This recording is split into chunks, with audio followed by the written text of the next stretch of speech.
RBS polytechnic Bijpuri से बोल रहा हूँ। मैं आपको डिज़ाइन ऑफ स्टील स्ट्रक्चर के बारे में पढ़ा रहा हूँ। टेंशन मेंबर यूनिट है, तो इसका आगे का टॉपिक है टेंशन मेंबर, जो चल रहा है कंटिन्यू, उसी को पढ़ा रहा हूँ। देखिए काट 1 2 3 4 पर B is equal to bracket star B minus N D bracket close into T N is equal to 2 rivet संख्या है, तो बी का रख लिया 200 माइनस 2 एन की वैल्यू 2 है, डी की वैल्यू ये है, टी की वैल्यू 10 है। सब पुट कर दिया है इसमें, बी की वैल्यू 200 दी है, तो B is equal to 157 mm आ गई। क्षेत्रफल बी इंटू टी ये फार्मूला है, तो बी 157 ये निकाली है, टी 10 है, गुणा करेंगे तो क्षेत्रफल आ जाएगा 1570 mm उसका। काट 1 2 5 3 4 के लिए जो काटा है आपको चित्र में दिखाया, तो उसमें फार्मूला है capital B is equal to bracket start, इस bracket start capital B minus N D bracket close plus n1 into P one square upon 4g bracket close. यहाँ पर n इज इक्वल टू 3 है, n1 is equal to 2 है, n is equal to 3, n1 is equal to 2 है। तो ये आपका bracket star, इसमें value हमको पुट कर दिया फार्मूले के अंदर।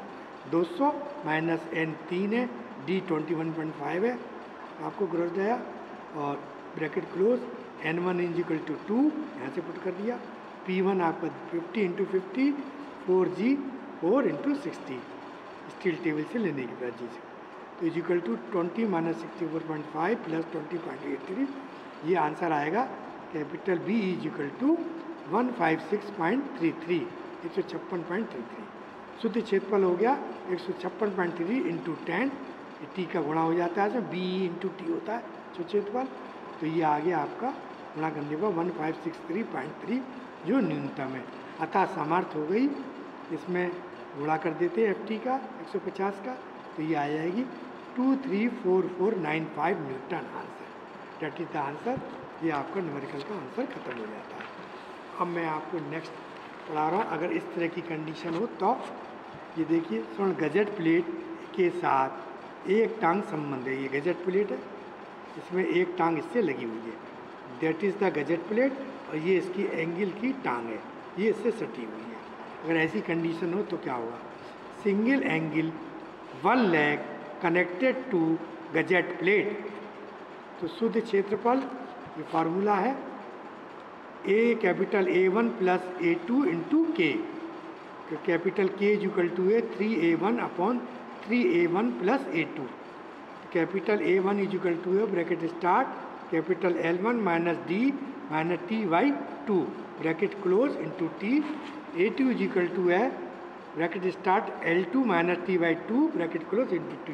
ये देखिए चित्र में समझा रहा हूँ, ये L1 हो गई, ये यहाँ से यहाँ तक L2 हो गई, ये थिकनेस इसकी मोटाई हो गई, that is the rivet, this is the angle, तो ये गजेट प्लेट है। तो पूरा चित्र में आप समझ गए, उसी के अनुसार ये सब लिया गया है, A1 A2 उसी के अनुसार निकाले।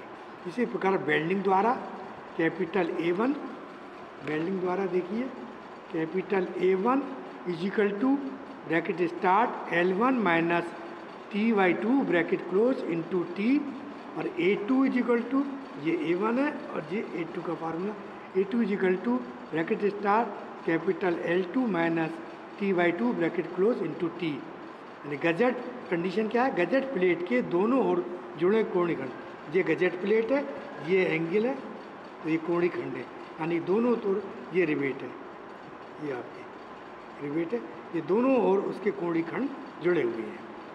गजेट प्लेट के दोनों ओर जुड़े कोणीय खंड, शुद्ध क्षेत्रफल इजिकल टू कोणीय खंडों का कुल क्षेत्रफल माइनस रिवेट क्षेत्रों की कटौती, कटौती is equal to 2d into T break लो, ये फार्मूला बन गया आपका। अब सेकंड कंडीशन देखिए, पीठ से पीठ मिलाएं दो कोणीय खंडों तथा एकल टी खंड, पीठ से पीठ मिलाए दो कोणीय खंडों तथा एकल टी खंड, ठीक है। शुद्ध प्रभावी क्षेत्रफल is equal to capital A1 plus A2 into K, capital K is equal to है 5A1 upon 5A1 plus A2, ये फार्मूला बन गया आपका। फार्मूला होता है शुद्ध क्षेत्रफल निकालने का, ये कांस्टेंट है के, पीछे पीठ 5A1 upon 5A1 plus A2, तो A1 capital A1 is equal to 2 bracket start capital A1 is equal to आपका is equal capital A1 is equal to bracket start 4 minus D minus T by 2 bracket close into T capital A2 is equal to 2 bracket start L2 minus T by 2 bracket close into T. ये आपका gazette plate है। देखिए दोनों angle पीठ से सता के रखे गए। ये पीठ हो गई इसकी, ये बीच में, ये रिवेट हो गई, ये दोनों रिवेट है, ये गजेट प्लेट है, that is a gazette plate. ये L1, ये भी रिवेट है, ये भी रिवेट है, ये L1, ये डिस्टेंस है गजेट। ये L2, दैट इज कॉल्ड है कैपिटल L2। आपको समझ में आ गया होगा। नेक्स्ट आपका ये देखिए फॉर्मूला बन गया capital A1 is equal to bracket start capital B minus 2D bracket close into TF। Capital A2 is equal to है bracket start D minus FT bracket close into TW। ये आपका चित्र देख लिए इस तरह से। ये आपकी रिवेट हो गई, ये गजेट प्लेट हो गई, प्लेट बन रही है। ये एंगल्स आपके लग रहे हैं यहाँ से यहाँ तक की डिस्टेंस कैपिटल B, ये TF है, ये D है कैपिटल, ये TW है। ये वेव है, ये फ्लेंज है, that is called a web और that is called a flange, FLANGE। और वेव WEV वेव। इसको TW से दर्शाते हैं, इसको TF से दर्शाते हैं। नेक्स्ट क्वेश्चन और देख लीजिए आप। इसमें मैं हर टाइप के क्वेश्चन आपको करा दे रहा हूँ, जो कंपटीशन में भी आप आ जाए तो उसको आप निकाल दोगे। एग्जाम में तो आएंगे ऑब्जेक्ट कर, लेकिन आपको कंपटीशन की भी तैयारी करनी है, क्योंकि स्टील स्ट्रक्चर जो है ये बहुत इम्पॉर्टेंट आपका क्वेश्चन, बहुत इम्पॉर्टेंट आपका सब्जेक्ट है। हर कंपटीशन में पूछा जाता है, ये आपका लाइफ टाइम काम आएगा। क्वेश्चन लास्ट क्वेश्चन देखिए आप, ये मैं आपको बता रहा हूँ। 98 किलो न्यूटन तनन बल वहन करने हेतु एक असमभुजीय कोणीय खंड का चयन करो। इस तरह से पूछा जाएगा। 98 का तनन बल वहन करने हेतु एक असमभुजीय कोणीय खंड का चयन करो। 18 mm व्यास के रिवेटों का प्रयोग करते हुए आवश्यक रिवेटों की संख्या ज्ञात, यानी कि इसमें n ज्ञात करना, आवश्यक रिवेटों की संख्या। रिवेट व्यवस्था चित्र द्वारा दिखाइए। चित्र द्वारा इसको रिवेट की व्यवस्था दिखाना है। और गजेट प्लेट की मोटाई 100 mm लीजिए। इसने गजेट प्लेट की मोटाई दी हुई 100 mm। और FT is equal to given that है 150 newton m square, F is equal to 90 और F इजिकल 270। ये ध्यान रखिए, ये FH 90 होगा तो FB हमेशा 3 होता है 270, और ये इससे लगभग डबल गिरा। FT 150 न्यूटन प्रति mm स्क्वायर, FS 90 न्यूटन प्रति mm square, FB is equal 270 newton प्रति mm स्क्वायर। मान लीजिए दिया भी होता है, स्टील टेबल से भी ले सकते हैं, ये स्टैंडर्ड है। अब देखिए शुद्ध इसका कैसे निकालेंगे। शुद्ध प्रभावी क्षेत्रफल इजिकल टू 98,000 अपॉन 150, तो इसमें भाग दे दें 150 का, ये दिया FT का, तो शुद्ध प्रभावी क्षेत्रफल निकल आएगा इजिकल टू 98 किलो न्यूटन है, इसको न्यूटन में बदल दिया आपने, इसलिए क्योंकि ये यूनिट एक ही है, न्यूटन प्रति मीटर स्क्वायर, तो दोनों को यूनिट एक कर दी, तो ये बन गया 658.3 न्यूटन mm स्क्वायर। रिवेट छिद्रों की कटौती हेतु 50% जोड़ते हुए अनुमानित क्षेत्रफल कितना आ गया 653.3 into 1.5 is equal to 980 mm square. ये अनुमानित क्षेत्रफल हो गया, तो 50% जोड़ते हुए करते हैं। अब स्टील टेबल से, मैंने स्टील टेबल आपको रामा मूर्तम की बता दी है, वो लेना 60 रुपये की आती है, उससे लेने पर, और किताब के पीछे भी दिया हुआ स्टील में, उससे भी काम चल जा रहा है, लेकिन एग्जाम में हम रामा मूर्तम की देते हैं। स्टील टेबल से 80 इंटू 50 इंटू 8 कोणी खंड का क्षेत्रफल, ये स्टील टेबल में आप ये रखोगे तो कोणी खंड का क्षेत्रफल आप ये उससे लिया हुआ है 978 mm square. Small d is equal to 18 plus 1.5 जोड़ देते हैं तो 19.5 ग्रोस डाया हो गया। स्मॉल t 8 mm दिया है। L1 is equal to that is call है L1 इजिकल टू आपका दिया हुआ है ये 80 mm, L2 is equal to 50 mm। ये चित्र है, देखिए समझ लिए, ये गजेट प्लेट है आपकी, ये एंगल है, ये आपकी रिवेट है, यहाँ से यहाँ तक 80 mm, ये फ्लैंज और वेव, ये दोनों आप बता दी 80 mm, यहाँ से यहाँ तक 50 mm है। ये आपके चित्र 1 2 3 4 रिवेट है कटी हुई, सेक्शन कटा 50 बराबर की दूरी है आपकी। तो ये आप देखिए, अब आगे उसको भेज दो थर्ड ईयर। हाँ, कैपिटल A1 थर्ड ईयर वाले में भेज दो, तीनों group. Capital A1 is equal to 80 minus 19.5 minus 4 bracket close into 8। Capital A1 is equal to 452 mm²। ये आंसर आएगा जब आप इसको कैलकुलेट करोगे कैलकुलेटर से, तो आएगा 452 mm²। Capital A2 is equal to आएगा bracket start capital L2 minus T/2 bracket close into small t is equal to 50 minus 4 bracket close into 8। ये आएगा 46 इंटू 8 इज इक्वल टू 368। के निकालेंगे, ये फार्मूला है 3A1 upon 3A1 plus A2। Capital के ये value put कर देंगे A1 A2 की, तो ये आंसर आ जाएगा 0.786। ये कॉन्स्टेंट आ जाएगा के 0.786। तो capital A is equal to होता है formula A1 plus A2 into K constant है। तो A is equal to 741.2 mm उसका आ जाएगा A1 A2 इंटू के की वैल्यू पुट करने पर, के वैल्यू। तो ये आ जाएगा आपका 741.2 mm²। अभी देखिए ये आवश्यक 653.3 mm से अधिक है, यानी जो आवश्यक 653.3 थी उससे ये अधिक आया है। खंड सुरक्षित है, अगर कम आया तो खंड असुरक्षित है, ज़्यादा आया है तो खंड सुरक्षित है। तो is equal to 741.2 into 150 is equal to 111180 newton equal to 111.18 kilo newton greater than 98 kilo newton. तो P S is equal to formula है 5/4 इंटू D² इंटू FS। इसमें रख दिया सब में, तो ये आंसर आएगा 26880 newton. P V is equal to formula DT into FB।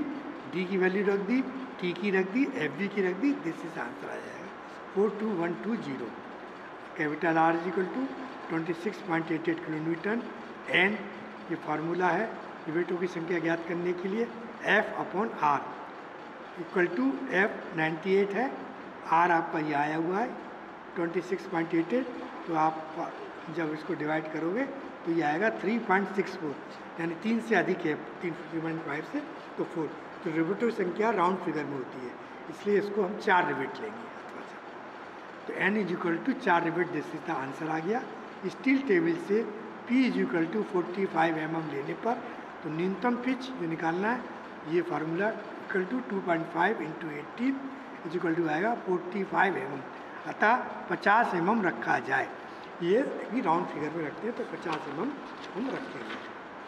इस तरह से आपका ये न्यूमेरिकल खत्म हो जाता है। तो ये न्यूमेरिकल खत्म होते ही आपका मैं आपका नेक्स्ट न्यूमेरिकल करा रहा हूँ। एक और न्यूमेरिकल देख लीजिए, जैसे आपके एग्जाम में छोटे छोटे आएंगे। अब मैं आपको कंप्रेशन मेंबर करा रहा हूँ। कंप्रेशन न्यूमेरिकल सारे हो गए आपके खत्म। अब आपका नेक्स्ट टॉपिक आ गया compression member, COMPRESS members MEMBR compression unit 5। ये मैं आपको यूनिट 5 कराने जा रहा हूँ कंप्रेशन मेंबर की। अब इसको देख लीजिए। इंट्रोडक्शन, पहले इंट्रोडक्शन लिए कंप्रेशन मेंबर का। संपीड़न उपांग किसी संरचना के वह उपांग ब्रैकेट में घटक होते हैं जो इस पर पड़ने वाला अक्षीय संपीड़न बल वहन करते हैं। यानी सुन लीजिए, संपीड़न उपांग की संरचना के वे उपांग होते हैं जो इस पर पड़ने वाला अक्षीय संपीड़न बल वहन करते हैं। दोस्तों, संपीड़न उपांगों में, संपीड़न उपांग मीन्स टेंशन मेंबर में स्तंभ एवं स्टड दोनों सम्मिलित हैं। ये क्या है? Buckling process, BUCKLING PROCESS, buckling process, वैक्यूएशन प्रक्रिया। ये क्या है? ये समझिए, किसी कॉलम और स्टड पर आने वाले अक्षीय संपीड़न बल के कारण कॉलम और स्टड में बंकन होने लगता है। दोस्तों, इसे बकलिंग या पार्श्व झुकाव कहा जाता है। दोस्तों, जिस भार पर यह प्रक्रिया प्रारंभ होती है उसे वैक्यूएशन भार कहा जाता है। दोस्तों, buckling buckling load. Buckling load क्या है? वह अक्षीय भार जिस पर संपीड़न उपांग में बंकन प्रारंभ होता है उसे व्याकुचन भार कहते हैं। यानी बी, कैपिटल बी, सिरा स्थितियाँ। सिरा स्थितियाँ क्या है? वन एंड, ये आपका फिक्स है, इसमें आप नोट कर लीजिए कॉपी में, ये बिल्कुल उसी हिसाब से आपको करना है। One end fix and other end free, तो capital L is equal to 2L लेते हैं। बोथ एंड हिंज हो, दोनों एंड हिंज हो तो capital L is equal to small L. Both end fix हो, capital L is equal to L/2। Fifth, one end fix and other end hinge हो, लटका हुआ, capital L is equal to L/2, ये लेते हैं। इस 4, प्रभावी लंबाई, इफेक्टिव लेंथ किसे कहते हैं? लिख लीजिए। किसी संपीड़न उपांग की उसके वर्तमान सिरा स्थितियों के लिए प्रभावी लंबाई उस उपांग के अनुदैर्ध्य अक्ष पर स्थित उन दो बिंदुओं के बीच की दूरी होगी। ये देखिए दोनों फिक्स हैं, तो ये एक हिंज करके ये दबाएंगे तो ये इसका आएगा। ये कैपिटल एल है, ये स्मॉल एल है, ये आपको दर्शाया गया है। ठीक है, चित्र में अब देखिए क्या चित्र में मैंने आपको दर्शा दिया। अब देखिए न्यूनतम परिभ्रमण त्रिज्या, ये किसे कहते हैं? लिख लीजिए और समझ लीजिए। जिस अक्ष पर कॉलम और स्टड का जड़त्व आघूर्ण न्यूनतम हो, उस अक्ष पर खंड की परिभ्रमण त्रिज्या की न्यूनतम परिभ्रमण त्रिज्या कहते हैं। परिभ्रमण त्रिज्या को न्यूनतम, जिस पर न्यूनतम हो उसी को परिभ्रमण त्रिज्या को ही न्यूनतम परिभ्रमण त्रिज्या कहते हैं। त्रिज्या मीन्स रेडियस। न्यूनतम परिभ्रमण त्रिज्या फॉर्मूला इक्वल टू अंडरवुड न्यूनतम जड़त्व आघूर्ण अपॉन खंड का क्षेत्रफल। अब इसके बाद तनुपा अनुपात, slender ratio, SLENDERNESS, slender ratio, तनुता अनुपात। ये क्या है? किसी कॉलम ऑब्लिक स्टड की प्रभावी लंबाई तथा न्यूनतम परिभ्रमण त्रिज्या के अनुपात को तनुता अनुपात कहा जाता है। Capital small L is equal to column oblique strut की प्रभावी लंबाई, आर इज इक्वल टू न्यूनतम परिभ्रमणता त्रिज्या, और L upon R is equal to slender ratio. Slender ratio ऐसे दर्शाते हैं, ये इसका चिन्ह है टाउ, दैट इज कॉल्ड है slender ratio. Strength of compression member समझ लीजिए आप कैसे। Tau AC is equal to अनुयोग्य संपीड़न प्रतिबल ब्रैकेट में का मान न्यूनतम लेते हैं। स्मॉल ये tau AC is equal to 0.6 Fy यहाँ पर इस बात का परभ्रम प्रतिबल है। Tau AC is equal to 0.6 FCC into Fy, तो ये फॉर्मूला बन गया FCC bracket close QN plus Fy bracket close power n bracket close upon 1/n, ये that is the formula tau AC का। FCC इज इक्वल टू संपीड़न में प्रत्यक्ष क्रांतिक प्रतिबल, FCC is equal to tau square into E upon tau square. Types of compression member, number पहला सतत, दूसरा असतत, कंटिन्यूस, कंटिन्यूस। सतत उपांग में वे उपांग हैं जो एक या अधिक जोड़ों पर सतत होते हैं तथा इनके लिए खंड का संयोजन उनके पूरे लंबाई के लिए एक समान होता है। दूसरा असत। असत उपांग वे उपांग होते हैं जो सतत नहीं होते तथा प्रत्येक असत उपांग अपने सिरों पर अन्य उपांग के साथ जुड़ा होता है। अब बिल्ट अप कॉलम, ये देख लीजिए बिल्ट अप कॉलम, DUILT का कॉलम, संगठित स्तंभ क्या है? बिल्ट अप कॉलम, इसको देख लीजिए। स्तंभ पर सीमित भार आने पर सकल I खंड पर्याप्त होगा। जब स्तंभों पर अधिक भार आता है तब एकल I खंड प्राप्त नहीं होगा। ऐसी स्थिति में एक से अधिक संरचनात्मक खंडों का प्रयोग करते हुए स्तंभ के लिए खंड का संयोजन किया जाता है। ऐसे स्तंभ को संगठित स्तंभ कहा जाता है। सामान्यतः I खंड के फ्लंजों पर एक एक चपटी पत्ती लगाते हुए स्तंभ के लिए अधिक क्षेत्रफल का खंड संयोजित किया जाता है ताकि वह अधिक भार वहन कर सके।